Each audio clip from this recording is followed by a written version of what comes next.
Mesdames, Messieurs, bonjour, bienvenue sur Zone Art Télévision dans votre espace dédié aux actualités. Vous avez raté la semaine, les actualités lors de la semaine. Bienvenue ici sur Zone Art Télévision dans cette rétrospective. Commençons par ce mardi 13 mai 2025 où le président Félix Tshisekedi a visité la société de production des permis de conduire.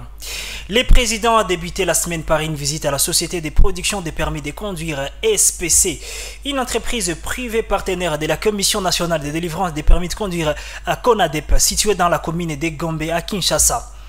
Accompagné de la première ministre Judith Suminwa, du vice-premier ministre au transport Jean-Pierre Bemba et du directeur général de la SPC, il s'est informé alors du fonctionnement de guichet unique pour le nouveau permis de conduire biométrique.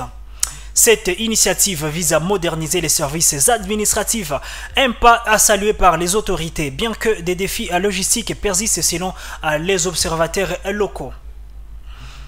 Passons à ces suspensions des partis politiques, une information qui a secoué la scène politique congolaise. Un message officiel du ministère de l'Intérieur signé par Jacquemaine Chabani Luko Obiango a ordonné la suspension des activités de l'Action pour la dignité du Congo ADCP de Corneille Nangaa, du mouvement lumumbiste progressiste MLP de Franck Diongo et de l'Union des patriotes congolais IRC de Thomas Lubanga, accusés d'atteinte à la dignité nationale. Basée sur les arrêtés du 3 mai 2025, cette décision a divisé. Le gouvernement la présente comme une mesure de stabilité face à la crise dans l'Est, mais l'opposition dont Moïse Katumbi dénonce une répression antidémocratique. Sur X, les hashtags comme RDC, démocratie, liberté politique traduisent une indignation croissante, tandis que le timing proche du verdict de Matata Ampognon 20 mai 2025 suscite des soupçons. Pendant ce temps, annonce de Félix Antoine Tshisekedi au Conseil de ministres. C'est vendredi alors, lors de cette réunion réunissant le ministre congolais, le président a annoncé la reprise de ses visites dans plusieurs provinces, dont les Lualaba, le Congo central, les Grands Bandundu et les Grands Équateurs. Il a souligné que ses précédents déplacements lui ont permis de mieux comprendre les réalités locales et de se rapprocher de ses citoyens.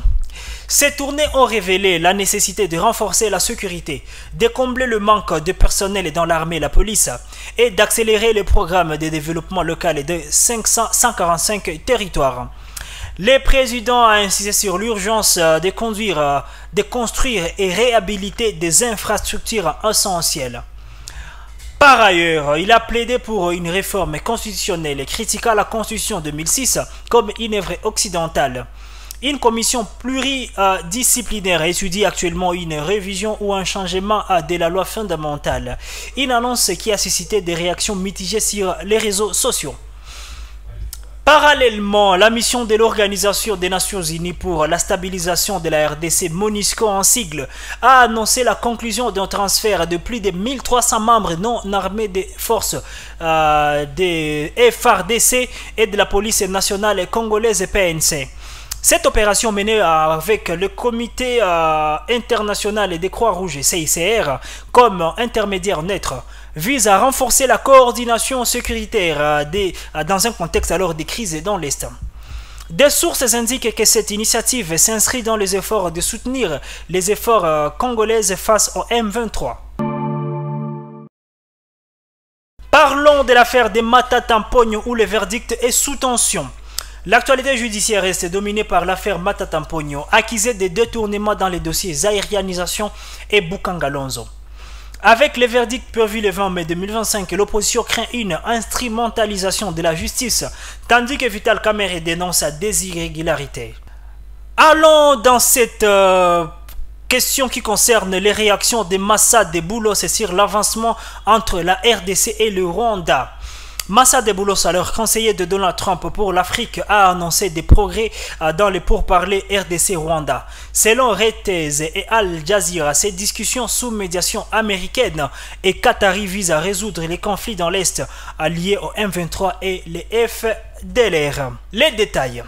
Après des rencontres en avril 2025 avec Félix Tshisekedi et Paul Kagame, Boulos a soumis un projet d'accord de paix. Les retours de deux pays étaient entendus le week-end du 15 au 16 mai 2025.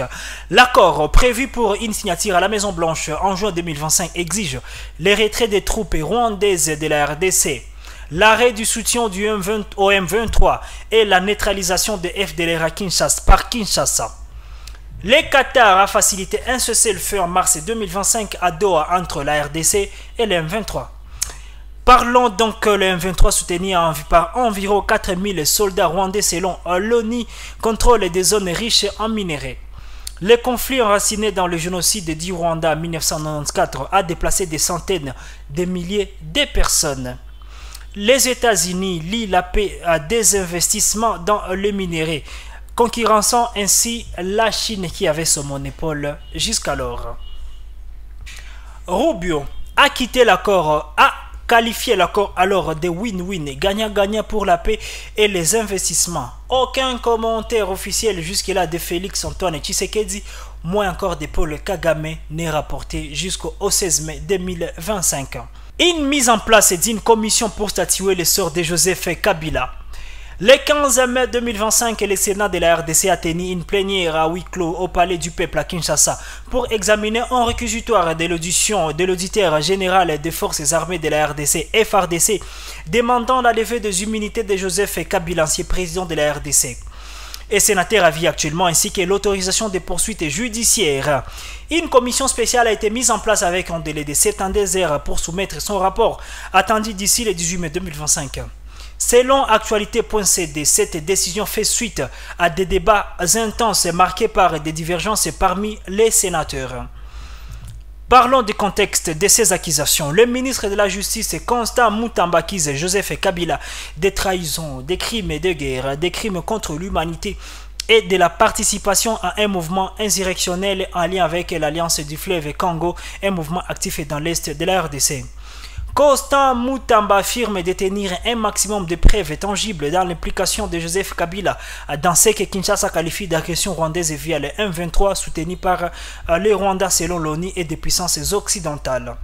Ces accusations s'inscrivent alors dans un climat de tension après la suspension du parti de Joseph Kabila, le PPRD, le 20 avril 2025, pour complicité présumée au M23.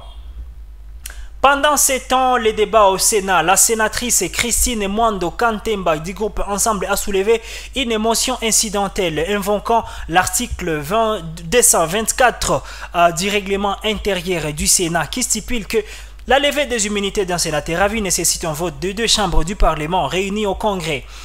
Certains sénateurs soutiennent cette procédure tandis que d'autres estiment que la plénière tout peut trancher seule.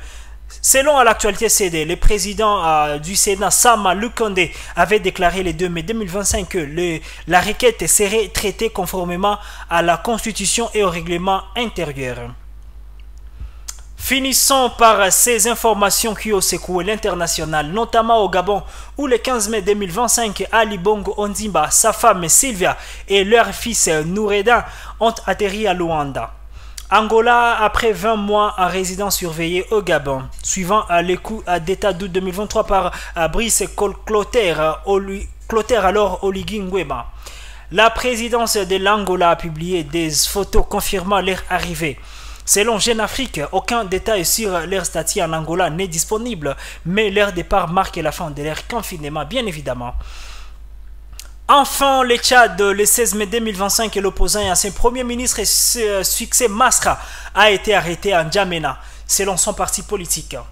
Une vidéo de surveillance diffusée par le parti montre Masra quittant sa villa, siège de son parti bien évidemment, entouré d'une dizaine de militaires armés, rapporte Jeune Afrique. Cette interpellation suit des affrontements communautaires meurtriers alors dans les logs occidentales sans lien direct confirmé avec l'arrestation. Mesdames et messieurs, c'était là les informations qui ont intéressé toute la semaine ici sur Zone Art Télévision. Merci beaucoup d'avoir été avec nous depuis le début. Nous vous remercions et on vous souhaite un très bon début de semaine et un très bon week-end alors fin de semaine. Mesdames et messieurs, j'étais Moïse Itegua. Ciao.